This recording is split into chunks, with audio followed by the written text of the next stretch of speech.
But yet we don't have any sentence that talks about this kind of hesitance. We don't have her standing at the door waiting to see if she should enter the household. That's important. Like I said, titles and reputations have been being developed. We see the reputation of Christ with the centurion's story.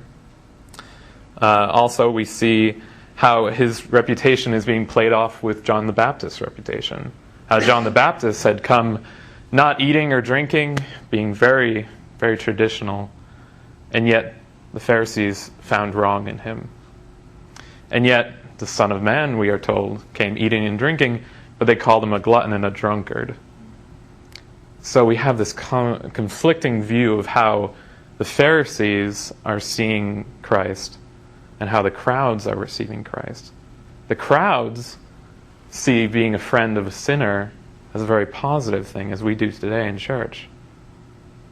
But yet, the Pharisees, to be a friend of a sinner, don't you know that you're supposed to be touted as this prophet, this great prophet that's come to the people? Don't you know that you should be separate from sinners, that you should know who's touching you? The reputations of the Pharisees are already established. They were a well-known tradition among the people. They were very strict, very straight by today's standards, and would look down on all of us. The reputation of the woman. This is one of the things that's highlighted in the early parts of the passage, that she was a sinner in that town. I think we can all look back to high school and think of one or two people, especially you that were blessed with having been raised in a Christian family and had moral standards for yourself that were set very high for you, which is a blessing.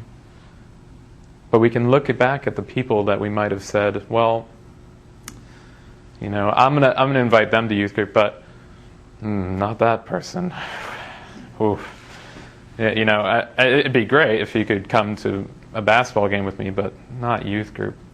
Not that person. Not that one particular person. That's beyond my reach. That's how the Pharisees would have expected Christ to react to this woman. And yet, perhaps even before Christ was in the building, she was waiting for him. Because we have the hint that she had been kissing his feet ever since he arrived. So with all the reputations and titles swirling and the actions being performed of this uninvited guest, this unwelcome visitor, this sinner. She had her hair down, which is the ancient equivalent of being topless. It was extremely crude. She was touching his feet, which had sexual connotations, especially in Jewish culture. It would have been viewed as trying to be very promiscuous, fondling almost. The verb used for her kissing is a continual, passionate kissing. It's not a light, affectionate kiss. It's a passionate kiss. So surely as women themselves were viewed as seductresses and assumed to be seductresses before they even entered the context of personality, we see her performing actions that would have been questioned immediately. And to this great prophet, no less. And yet Christ puts a freeze on the frame, and he stops the entire scene. And while Simon was thinking amongst himself of who this man is that he doesn't know, he can't foresee as a great prophet who this woman is and what her character is, Christ freezes the frame and he says, Simon. He takes away the titles.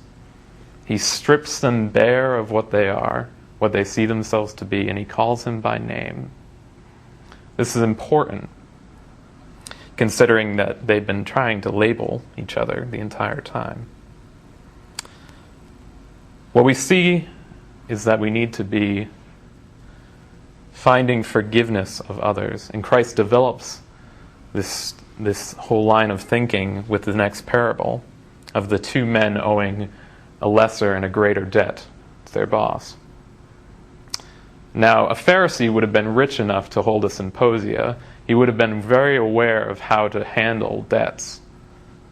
He would have known his past about how it was a necessity to hold people to their word and to their monetary debts. And yet, in the midst of all his history of having to handle himself financially, we have this parable directly at Simon, the household owner. The judgments had been forming, which need to lead to the forgiveness. The Pharisees had seen Christ as a glutton and a drunkard, a friend of sinners, although ritually pure and proper to show polite respect to, calling him teacher, and even possibly in his own thoughts a prophet. So we see the Pharisees also have formed a intended purpose for this dinner. As the honored guest, Christ had been welcomed into their house, a lot like Sharon's examination, to being examined.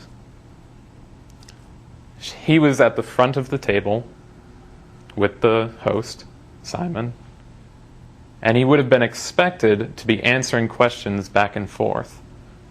And yet before any dialogue happens, we have these actions taking the front of the scene. So what is the point? What's the point of this whole story? A lot of sermons that you'll hear on this passage talk about what humble worship this is. What great example of humility, gratefulness, lowliness, and forgiveness of Christ of this woman's sin.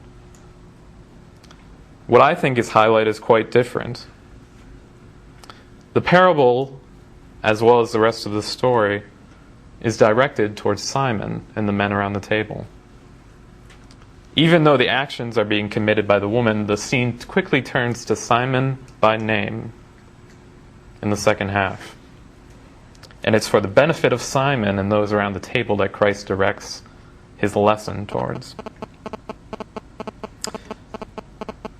What we need to see is that Christ was pleading with the Pharisees to accept this woman back into society.